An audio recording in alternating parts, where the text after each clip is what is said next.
because he wants to abide by everybody's wishes. Kevin, what are we going to do about cars? I tell you what, this is really crazy, right? Now, it's increasingly clear, Brian, say critics, that the high fuel and energy costs that are currently sweeping the nation are not purely market-driven. Rather, they argue, it's the Biden administration that's actually driving consumer pain at the pump. After all, they've made it abundantly clear in both word and deed that one of their primary interests is the fundamental transformation of our relationship with traditional energy, including fossil fuels. But if you thought that was the end game, it may surprise you to learn that, at least for some progressives, Brian, the true long-term goal is to alter personal mobility under the guise of combating climate change and pollution. That means moving to an electric car future for them simply won't be enough. I think it's safe to say that our old patterns of life, the 9 to 5, Monday through Friday commuting patterns, are not going to be exactly the same. Yeah, and so how might that change what your staff does? We think trains, planes, and automobiles, but what about bikes, scooters, wheelchairs for that matter? Those are things you plan to pay more attention to? Absolutely, yeah. Look, roads aren't only for vehicles. We got to make sure that pedestrians and individuals and bicyclists and businesses can all coexist on the same roadway. Smart questions there from Mike Allen to the Transportation Secretary. Now, indeed, this headline from a piece in Business Insider frankly says it all.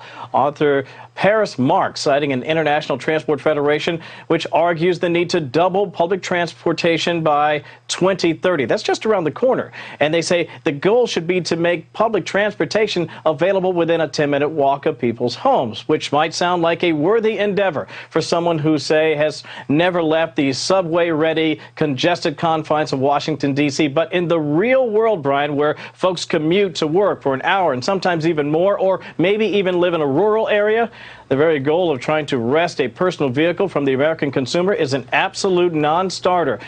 True, proponents argue more transit means more jobs and less pollution, but for many folks, frankly, who are already feeling pushed toward an electric vehicle future thanks to soaring gas prices, this latest effort might seem like government social engineering, which is, for many Americans, unwarranted and, frankly, unwanted.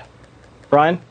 Kevin, I spent an hour setting up all my presets for my car, and now I got to get rid of it and get a scooter, or according to the secretary, a wheelchair. Or a bike. Yeah, or a wheelchair. Kevin, I'm seeing the press shirt, I'm seeing the brand new blazer, I'm seeing the tie, and I'm thinking you didn't dress for me. You dressed to host for Shannon tonight? I did, and I will see you at midnight Eastern. I know you'll be busy, but I know you'll check in. Of course. I'll be on the train because I'm not allowed to be in a car. Thanks, Kevin. Appreciate it. Thanks, buddy. Take care. I can't wait. Meanwhile, James Golden spent 30 years working alongside the legendary Rush Limbaugh. You probably know him as Bo Snerdley. He just sat down with Tucker for a brand new episode of Tucker Carlson Today for his brand new book called Rush on the Radio, a tribute from his sidekick for 30 years. If you don't cry watching this, there is something wrong with you. Here's part of that conversation. In the newsroom, I was on the phone with some creditors. I forgot what they were trying to take back. And, Personal creditors? Yeah, like we're coming for your car, like whatever couch, it is. Yeah, couch, whatever it is yours. So anyway, I guess I'm talking a little bit too loud, and Rush overhears me. I didn't know you overhear me. So a few minutes later, I'll get done with the call over the intercom. It's, hey, James, can you come back in my office? Come back in the office. Rush, hey, close that door. Close the door, sit down. Rush says, so listen, I don't mean to pry. I don't want to get inside your business, everything, but I heard you on the phone. Is everything okay? I said, oh, yeah. It's just, he said, no, seriously, is everything okay? Well, I'm having a little time. Well, how much do you owe? I mean, so totally I owed about $5,000 out. So he says, oh, man. He says, well, look, don't sweat it. Everything's going to be cool. Everything is going to work out. So I get to work the next day. I want you to keep in mind, this is before Rush Limbaugh signed any big syndicated deals. This is before Rush Limbaugh, the multimillionaire. This is before Rush Limbaugh, I'm on the track to blazing success. This is before any of that. This is before there's a Bo Snerdley, because Bo Snerdley didn't exist then. This was James Golden, this black kid from Queens sitting in the newsroom who used to take Rush stories. So the next day, I'm sitting in the newsroom, pulling stories again, intercom. It's Rush. Hey, James, can you come on to the office for a second? Sure. Go to the office. Close the door. Close the door. Rush has an envelope. He pushes the envelope to me. He says, here. What is this? Inside it is a check for $5,000. Whoa. $5,000, Tucker, is still a lot of money to me. It was a lot of money then, but it was unheard of, right? And what Rush said to me was, I don't want you to tell anybody about this. This is between you and me. This is not a loan. This is a gift. Because good things need to happen to good people once in a while. That's who he was. You're making me emotional. That's who this man was. There are tens of thousands of those stories. So you made reference to the meeting he called, I guess, to tell the staff that he was battling illness. Yeah. Yeah, that's a day that I'll never forget. It's a day none of us will ever forget. You know, I got the call on my way to work, and then he was there, and he told us what. First thing he did was apologize to us. Why? He said, "I feel like I'm letting you down." Still breaks my heart. Yeah. You know, and I told him that then. You know, it was. That's who he was, though. I mean, he cared about his staff. He cared about all of us. You know, this man was, he was, Tucker, he was one of the most exceptional human beings you could ever meet.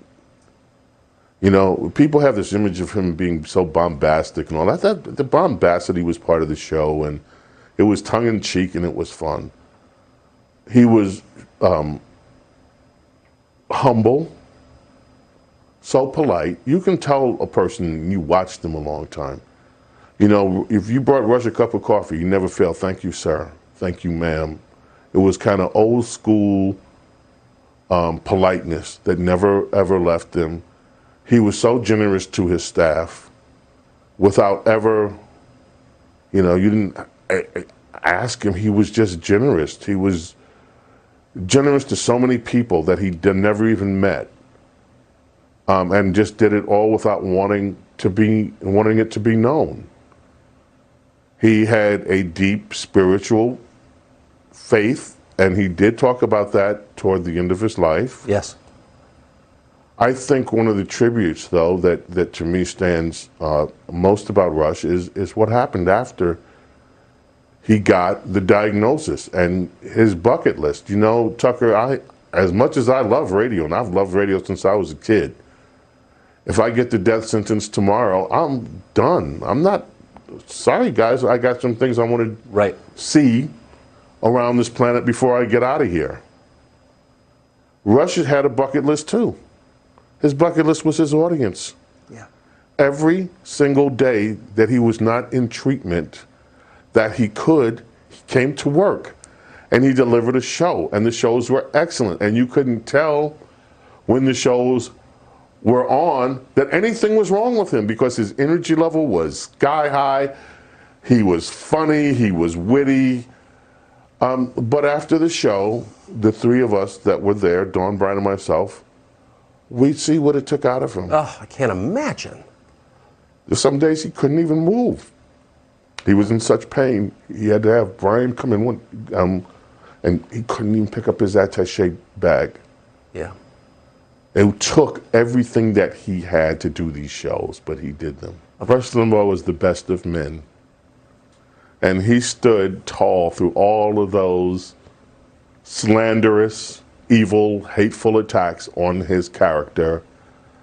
And he remained who he was. A good, decent, generous, God-loving, God-fearing man who loved his family, who loved his country, and who loved what he did. Wow, who is not going to buy that book, and who's not going to watch the full hour, the conversation with James Golden on Tucker Carlson Today? Just go to foxnation.com. You'll get your free 90-day free access pass to all Tucker shows by going to tuckercarlson.com right now. Meanwhile, this story straight ahead on a different note. One small California town has had enough with corona mandates, so they're declaring their independence as a sanctuary city. That story straight ahead.